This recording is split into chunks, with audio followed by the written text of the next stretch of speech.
Welcome to Cravon's Garage. There is a video on my homepage about the material. This is my father's work for over 30 years of notes and sermons. This is a 10-minute video. I will have a series of videos on the subject of being a man. That is, a spiritual, God-fearing man. The transition from a boy to a man. Our young people need us to step up. The big mess we're in is our faults. When I say ours, I mean man.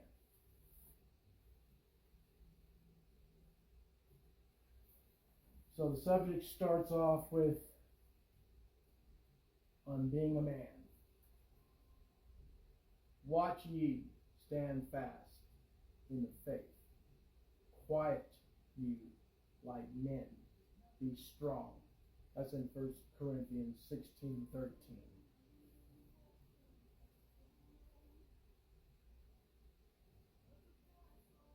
A crowning achievement for a male is to be a God-fearing man. An individual can physically be a male, but not necessarily be a man. Being a God-fearing man involves character and other qualities that a male does not automatically possess. The old adage, the only difference between men and boys is the price of their toys, is only partly true. There is a dividing line between men and boys that each boy should desire to cross. Being a man is an honorable goal for a boy. Not a sissy, not a wimp, or a pushover, not a dunce, or a dude, not a ladies' man or a mama's boy, not a super body with a playboy brain, but a God-fearing man. Nothing in all of God's creation will take the place of a God-fearing man. In this chapter, we will be speaking of God-fearing man, but we will simply use the word man. The thought is that a true man will fear God and hate evil. On the sixth day of creation, God created man and woman. This was his masterpiece. His concluding work of creation. Man was made to have dominion over all of God's other creatures. Being superior in so many ways, because of man's abilities, he can conquer and dominate a brute beast that has more physical strength than he has. Mankind is the most precious stone in God's crown of creation.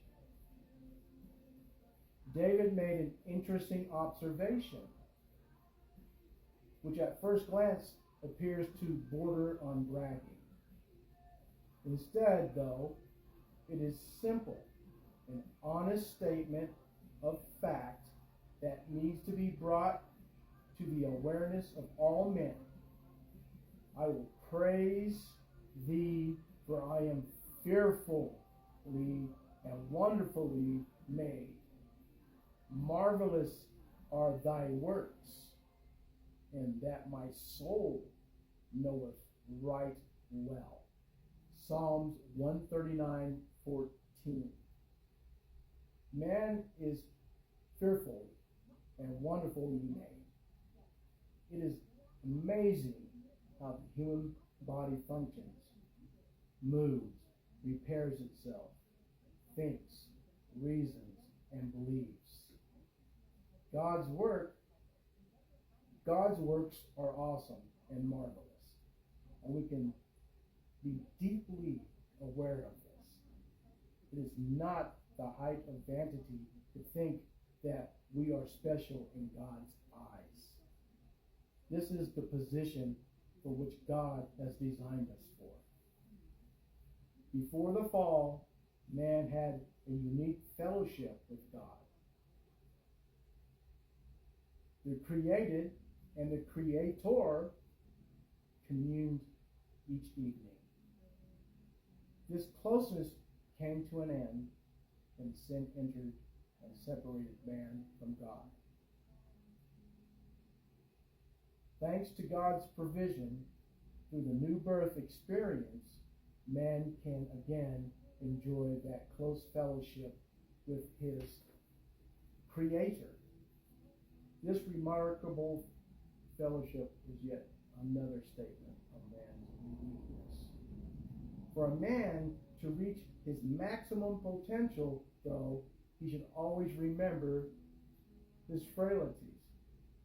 Man should not think of himself more highly than he ought to think. Romans 12:3. In realizing that we are the highest of all God's creation, a person needs to keep his view of himself in proper perspective. Our self-esteem and self-confidence should never overcome our understanding of our rightful place. David asks a probing question. What is man that thou art mindful of him? For thou hast made him a little lower than the angels. Psalms 8:4-5. Will Rogers, the cowboy humorist, took David's question a step further and said that God made man a little lower than the angels, and he has been getting a little lower ever since.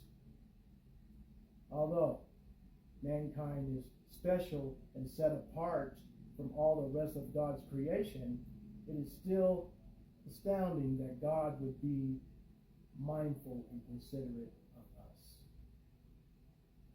Man needs to possess two seemingly contradictory attributes: a healthy self-esteem and healthy humility.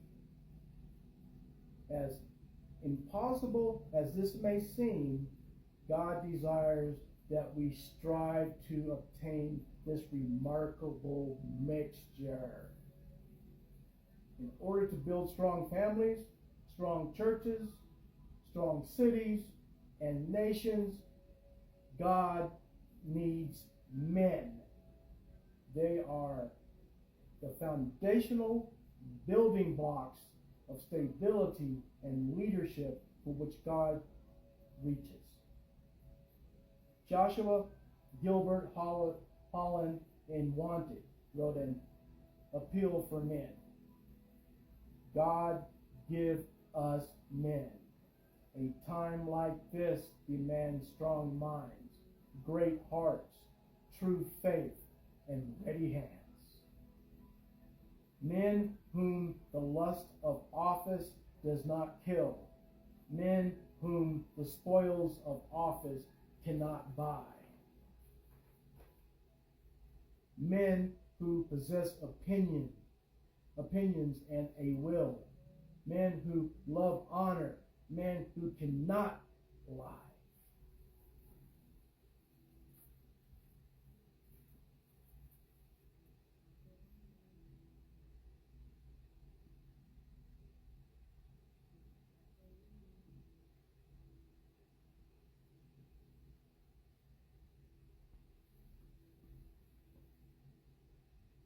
Second session tomorrow.